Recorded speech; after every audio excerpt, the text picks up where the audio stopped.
Добар ден, јас сум професор Стаменка Ѓорлева и го предавам предметот бизнис за трета година економско-правна и трговска струка при Средното општинско училиште Јане Сандански од Струмица. Од темата иновации и бизнис, денешната наставна единица е инвенција и иновација. Од самиот почеток на човековата цивилизација, луѓето настојувале да го подобрат начинот на животот, трагајќи по нешто ново со цел да се пронајдат решенија за секојдневните проблеми. Развивањето на способноста да пронаоѓа нови средства и методи со кои ја прилагодува природната околина кон своите потреби, придонесе човекот да се претвори во најкреативно битие на планетата Земја. Денес, неговата екзистенција и опстанок зависи токму од неговата инвентивност и иновативност.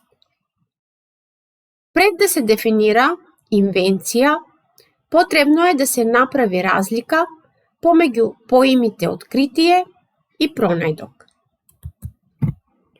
Во 1608 година, еден холандски изработувач на очила поставил два вида на леки, конвексни и конкавни, на два краја од една цевка.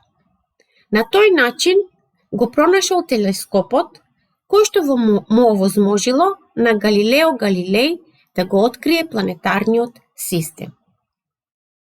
Исто така, изработката на брод, кој долго време ќе може да опстане во океанските води, му овозможило на Колумбо во 1498 година да го открие континентот Америка. Од тука заклучуваме дека откритие е кога непознатото станува познато, во нашиот случај планетарниот систем и континентот Америка, а пронајдок е создавање на нешто ново што претходно не постоело, како што е бродот и телескопот. Помеѓу откритие и пронајдок, инвенцијата ја поистоветуваме со пронајдок.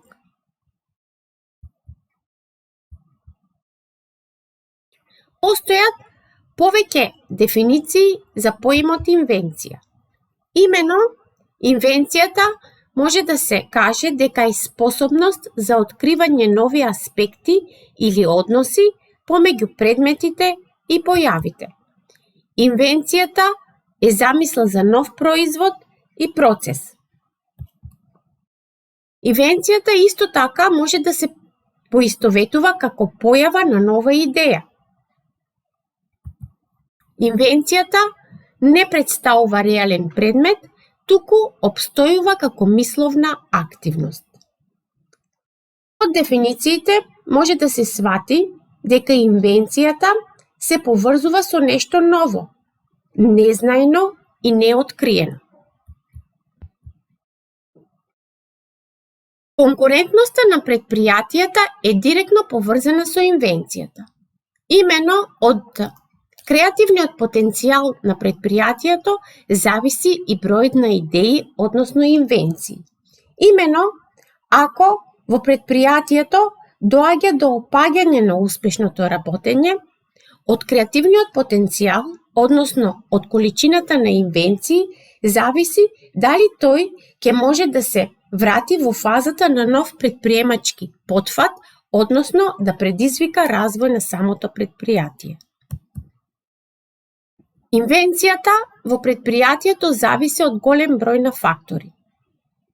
Таа зависи од креативниот потенцијал, односно колку повеќе вработените во предпријатието се обдарени со креативност, толку повеќе исфрлаат идеи, кои што идеи понатаму можат да прераснат во реални пронајдоци. Вториот фактор е временската рамка и времето е многу битен фактор кој никако не смее да се потцени.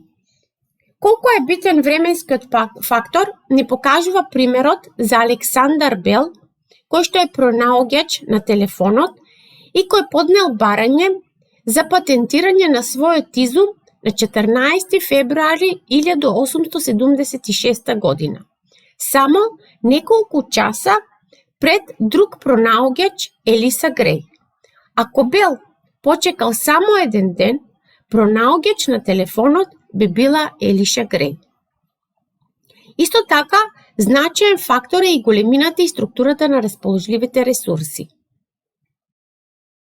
Познато е дека големите компании се карактеризираат со издвојување на големи парични средства наменети за истражување и развој, поради тоа што се обдарени и со повеќе капитал.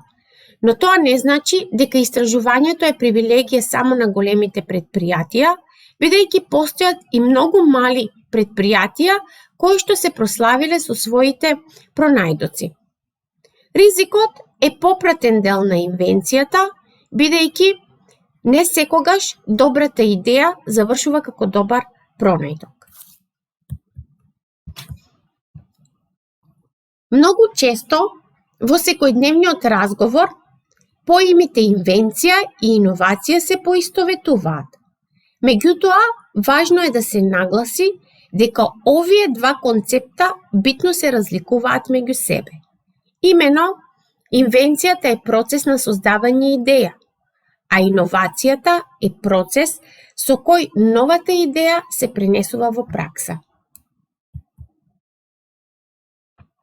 Иновацијата представува пресек помеѓу пазарот и инвенцијата.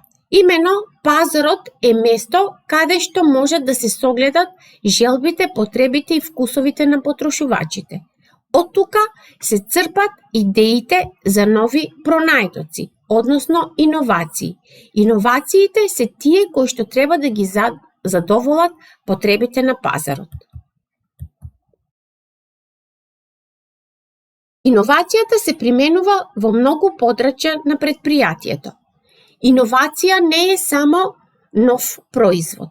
Иновација може да биде и модификација на постоечкиот. Иновација не е само нов технолошки процес. Тоа може да биде и подобрување на постоечкиот. Исто така, иновација е како нова организациона структура, но исто така иновација може да значи и промена на постоечката организациона структура. Односно, иновација е воспоставување на нови методи на производство. Иновација е промена во набавката и дистрибуцијата, воведување на промени во менеджментот, организацијата и условите на работа. Од тука, како дефиниција која што најдобро го дефинира поимот иновација, е таа дека иновацијата е нешто ново, поинакво од постоечкото. Без разлика на тоа дали иновациите се нови технологии или нови производи, како и модификација на истите, секој пат иновацијата со себе повлекува инвестирање, односно вложување.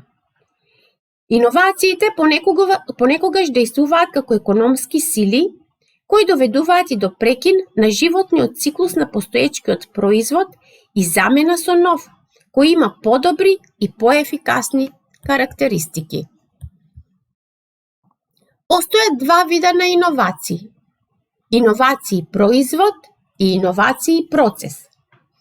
Првиот вид е воведување на нов производ со кој се уште не сме се сретнале, а вториот вид е воведување на нов метод на производ кој се уште не е применет во пракса. Иновацијата, која е производ во едно предпријатие, може да биде иновација процес во друго предпријатие.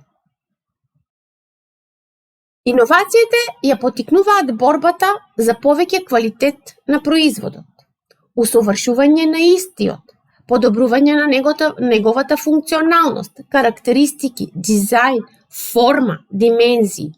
Иновацијата предизвикува подобрување на технолошките процеси и овозможува забрзан технолошки развој. Иновацијата од тука е движечка сила на конкуренцијата и на економскиот раст. Во следните неколку слајда ќе видиме неколку компании кои со своите пронајдоци предизвикале да дојде до револуционерни промени. Тоа е фирмата, односно компанијата Deep Point, која што го открила целофанот, најлонот, фреонот, тафлонот. Sony е компанија која што го открила компакт дискот, кој што во 90-те години целосно ги исфрли од употреба дискетите.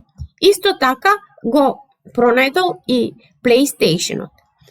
3M е компанија која што направила многу иновативни производи кои што го подобриле канцелариското работење и исто така се применуваат и во медицината. Карактеристично за 3M е тоа што ги открила самолепливите ливчиња Post-it, кои денес ги користат милиони луѓе низ целиот свет за оставање на пораки. Pfizer е компанија од фармацевската индустрија која на годишно ниво троши многу пари за истражување и развој. И токму поради тоа се прочила со многу иновативни лекови. Intel во 90-те години од минатиот век го открил микропроцесорот што овозможило персонализација на компјутерите. А Cisco го открил рутерот кој што ни овозможува непречена интернет конекција.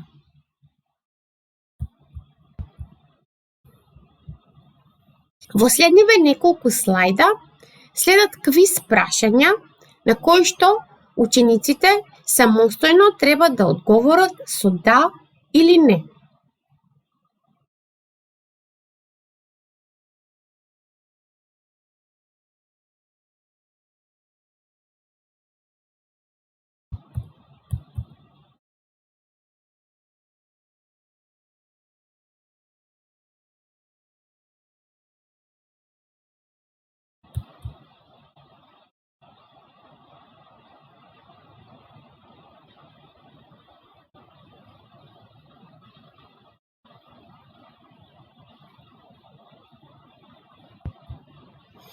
Следната вежба за размислување се состои во тоа што од учениците се бара да состават список на иновации што го прават животот полесен, подобар или едноставно позабавен. Дадени се неколку примери кои можат да послужат како почеток за размислување.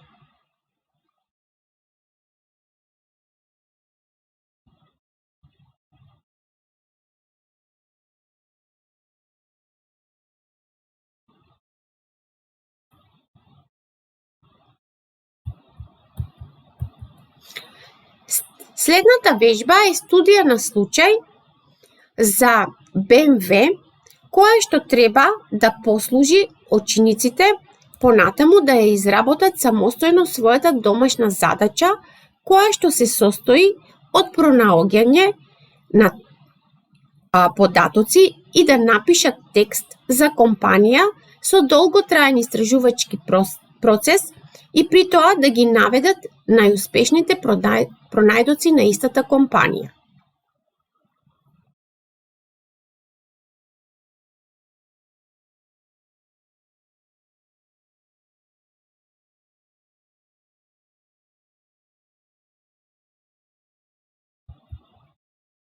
Благодарам за вниманието.